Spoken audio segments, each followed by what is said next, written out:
Oh hey Osaka fan, what recording software do you use? Bro, I use HyperCam. It's literally the coolest thing in the world. Ah, HyperCam. I haven't heard that one in a long time. And it's true. It's likely something you haven't thought about in years. HyperCam is probably one of the most important software to the early days of the internet. Recording video on your PC is nowadays an absolute joke of a task, but back then it was rather difficult due to computers being less powerful and desktop recording being a niche thing at the time. Due to the rise in websites like YouTube and Nickel Nickel Doga, recording software were in more demand than ever. A few challengers came to compete for the best screen recorder, but HyperCam of all things came to rule the world, even if it was for a few golden years. But nowadays, it is relegated to a memory of those who experienced it in its prime days. So what could have led HyperCam to fade from the public eye?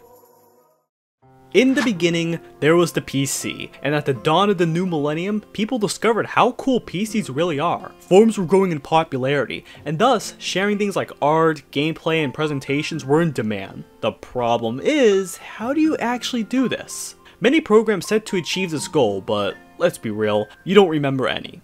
I mean, there was kid pics and fraps, but when you think of the early internet gameplay footage, you think of the low FPS 360p quality that defines the era.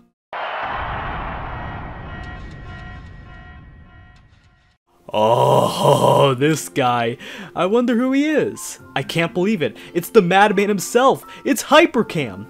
Born January 8th, 1997, it was created by some guy named Gentred, whom I cannot find any information about online, so hopefully Wikipedia is accurate here. He saw the demand for recording software for presentations and game demos, so he filled the demand. And over time, the software grew little by little, however, it really didn't take over the world as you expect. HyperCam 1 was dominant around its release in 2006, and was primarily used to record footage of RuneScape.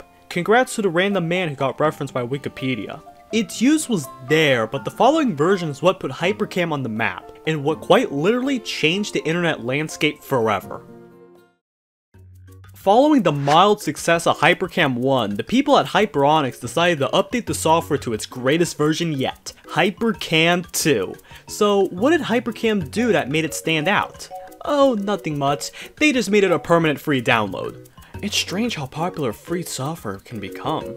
The caveat is that whenever you record, you get a dingus watermark in the corner. You could shell out $40 to buy it outright and get rid of the watermark, but let's be real, most people did not care because it was one of the only options at the time to record their Club Penguin tutorial videos.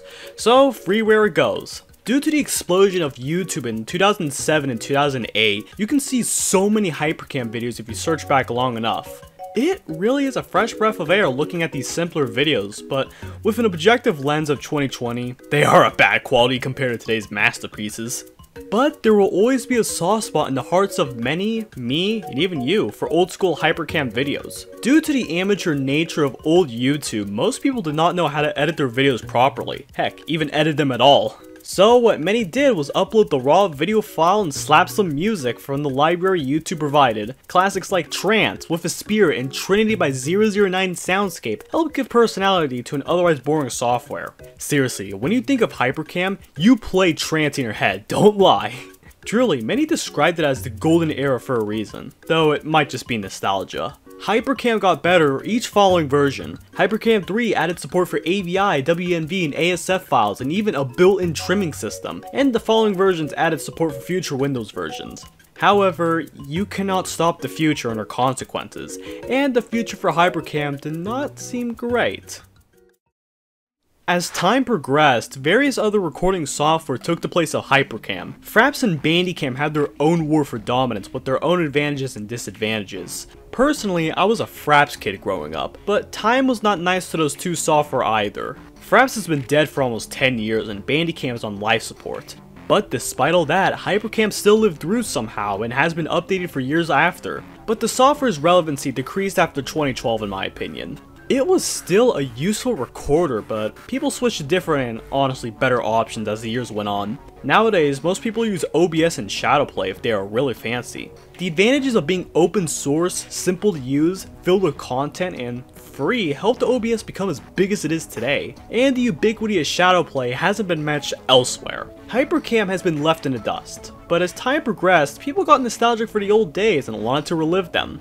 Times were getting rough in the late 2020s, so you saw a genre come alive: internet nostalgia culture. You may see those videos come into your recommendations every once in a while and feel at ease watching them. Those videos usually had an old PC flash game playing in the background, be in 360p, and of course have HyperCam in the corner. It's really odd how outdated things can become ironically popular once again. So just like how Minecraft became popular once again thanks to PewDiePie, HyperCam became popular again thanks to nostalgia, and it has a place in internet history forever, albeit a rather small one. I mean, if it was featured in that Seal of a Gunner competition and won, then I think HyperCam still has a future. Again, it is still getting support and has a forum that is still surprisingly active? What? But then again, who is actually using that program unironically? Probably like teachers and those types of people. Although you cannot move back time, nostalgia is a nice way to remember things, and it is a great way to bring a community back together. There are people selling shirts with HyperCam on it that I honestly would love to buy for my birthday. I have a Dream hoodie, so all my self-respect is gone, so buying a HyperCam shirt would not be a total loss for me. So my brothers and sisters, hopefully you had a nice nostalgia trip because Osaka told me to make it. You're welcome, bros. XD!